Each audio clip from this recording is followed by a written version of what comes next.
Hello everyone, I am नवीन कुमार। और यहाँ पर काफ़ी सारी कंपनियां हैं, उनके जो आईपीओज हैं अभी आने वाले 30 तारीख को क्लोजिंग हो रही है। तो यहाँ पर सबसे पहले जिस कंपनी का नाम यहाँ पे देखने मिल रहा है, मूविंग मीडिया एंटरटेनमेंट्स।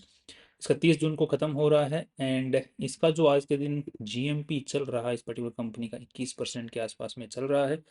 और हमने भी जो वीडियो बनाया है उसके अंदर में जो चीज़ें सामने आई हैं उसके हिसाब से कंपनी का जो लिस्टिंग गेन है वो मिलने की उम्मीदें हैं। और शॉर्ट टर्म में भी पॉजिटिव नज़र आ रही है, और साथ में ही लॉन्ग टर्म के हिसाब से भी कंपनी पॉजिटिव नज़र आ रही है। बाकी आप पूरा ये वीडियो चेकआउट कर सकते हैं ताकि आपको पूरी जो चीज़ है वो समझ में आ सके। दूसरी कंपनी है यहाँ पर वेलेंसिया इंडिया लिमिटेड। ये पर्टिकुलर जो कंपनी है ये जो क्लब्स गेस्ट हाउसेज उनको बनाती है। एंड वो जो पहले जो हम बात करते हैं मूविंग मीडिया, ये जो पर्टिकुलर कंपनी है ये जो फिल्म मेकिंग के जो इक्विपमेंट्स होते हैं, कैमरा हो गया, स्टैंड हो गया, या फिर जितनी भी लाइटें लगती हैं, जो भी चीज़ें लगती हैं, जितने भी अप्लाइंसेस और लगते हैं फिल्म मेकिंग के अंदर में, वो सब कुछ किराए पे देती है और किराए पे देगी फिर अच्छा पैसा कमाती है। और ये जो वेलेंशिया है, ये पर्टिकुलर कंपनी जो क्लब हाउसेस वगैरह उनको मैन्युफैक्चर मतलब उनको बना के कंस्ट्रक्ट करके और फिर किराया कमाती है। राइट। तो इसका आज के दिन जो ग्रे मार्केट प्राइस चल रहा है वो नेगेटिव चल रहा है। और हमारी जो रिसर्च आई है जिसको आप लोग यहाँ पर चेकआउट कर सकते हैं, उसके हिसाब से इसका listing gain, short term gain और लॉन्ग टर्म तीनों ही हमारी तरफ से ठीक नहीं लग रहे हैं कंपनी के। और क्या रीजंस हैं उसको आप इस वीडियो में चेकआउट कर सकते हैं। नेक्स्ट यहाँ पर जो कंपनी सामने आ रही है that is S alpha tech. ये जो पर्टिकुलर कंपनी है ये ज़्यादातर जो पैसा है वो कस्टमाइजेशन कस्टम सर्विसेज से कमाती है। और कस्टम सर्विसेज में इस टाइप की, अगर किसी बाइक के पास में स्टॉक मार्केट में ट्रेडिंग करता है और उसको अपनी जो स्ट्रैटेजी है उसको ऑटोमेट करवाना है, एंड कोई भी सॉफ्टवेयर से रिलेटेड या टूल्स और चाहिए, तो वो जो सर्विसेज हैं ये कंपनी प्रोवाइड करती है।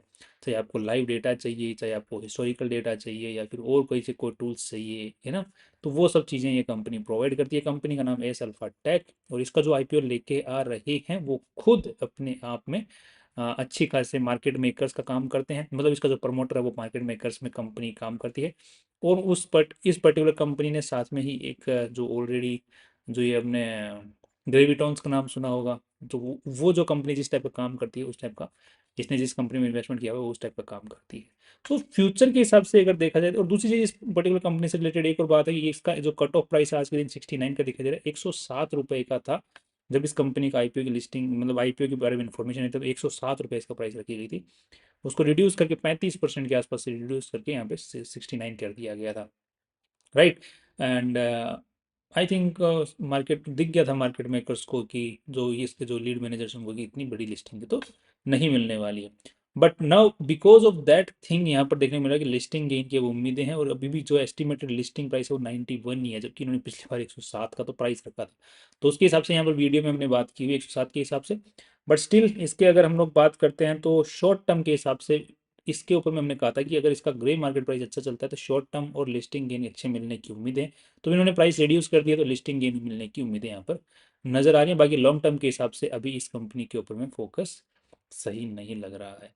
नेक्स्ट यहाँ पर प्रो एफ एक्स टेक की अगर हम लोग बात करते हैं तो ये पर्टिकुलर कंपनी जो है ये जो स्पीकर्स होते हैं, ऑडियो अप्लाइंसेस होते हैं, चाहे हम लोग लगाते हैं, हेडफोन्स वगैरह लगाते हैं, उनको ऑफलाइन बेचती है, या फिर जो अपने स्टोर्स होते हैं स्टोर्स खोल खोल के उनके थ्रू बेचती है। उन्होंने अलग अलग जो ब्रांड्स होते हैं उनके सबके साथ में टाइप उनके सामान उठा उठा के अपने जो वो जो दुकान है उससे बेचते हैं, और दुकानें खोलने की ये बोल रहे हैं कि हम और खोलेंगे जिसके लिए पैसों की ज़रूरत है, ऐसा ही बोल रहे हैं। अब इसके अंदर में अगर हम लोग अगर लिस्टिंग गेन की अगर हम लोग बात करते हैं यहाँ पर, तो ग्रे मार्केट प्राइस तो आज के दिन कुछ खास चल नहीं रहा है। बट यहाँ पर इस पर्टिकुलर कंपनी में लॉन्ग टर्म का फोकस तो नहीं है, बट शॉर्ट टर्म का और लिस्टिंग गेन का फोकस ज़रूर था as per this video conversation. Because ये चीज़ अलग टाइप की है, नई है, इस टाइप की कोई कंपनी मार्केट में आज के दिन है नहीं। तो उस हिसाब से यहाँ पर लिस्टिंग गेन की उम्मीद हो सकती थी शॉर्ट टर्म में अगर इसका गरीब मार्केट प्राइस अच्छा रहता तो। बाकी इस कंपैरिजन करके और एक अलग से वैल्यू निकालना शॉर्ट टर्म के हिसाब से वो यहाँ पे पॉसिबल नहीं था। तो जिस वजह से यहाँ पर लिस्टिंग गेन और शॉर्ट टर्म की उम्मीदें थी, बट अब ग्रे मार्केट प्राइस अगर आज अगर हम लोग देखते हैं तो बिल्कुल नहीं चल रहा है। तो थोड़ी उम्मीदें कम ही हैं, इसको इग्नोर करना, बिकॉज लॉन्ग टर्म के हिसाब से तो हम ऑलरेडी बोल रहे हैं मार्केट को थोड़ा टाइम देना चाहिए इसको कि किस तरीके से कहाँ वैल्यू इस टाइप की कंपनी को देता है, तो उस हिसाब से हम लॉन्ग टर्म का व्यू बाद में बना के चलेंगे। नेक्स्ट यहाँ पर एक मेन बोर्ड कंपनी है यहाँ पर, Indo gulf crop science limited. ये पर्टिकुलर जो कंपनी है ये हम देखोगे जो फसल को न्यूट्रिएंट्स की ज़रूरत होती है, इंसेक्टिसाइड्स की ज़रूरत होती है, वो पर्टिकुलर ये कंपनी जो है बनाती है और साथ में ही बेचती है, और इंडिया के बाहर दोनों जगह ही बेचती है। अच्छा खासा मार्केट कैप है इसका। एंड आज के दिन अगर देखा जाए तो कंपनी का लिस्टिंग गेन की उम्मीदें हैं, बाकी शॉर्ट टर्म में और लॉन्ग टर्म में फिलहाल को उम्मीद कम है, बिकॉज लॉन्ग टर्म के हिसाब से ठीक लग रही, लॉन्ग टर्म के हिसाब से भी ठीक लग रही, बट द पॉइंट इज कि इसके और सस्ते होने की उम्मीदें हैं आने वाले टाइम के अंदर में। एंड दूसरी चीज़ इंसेक्टिसाइड बेचती है, तो बाकी मैंने जो पूरी बात है इस पर्टिकुलर कंपनी के बारे में इस वीडियो में बात करी है, यहाँ पर आप लोग देख पाएंगे।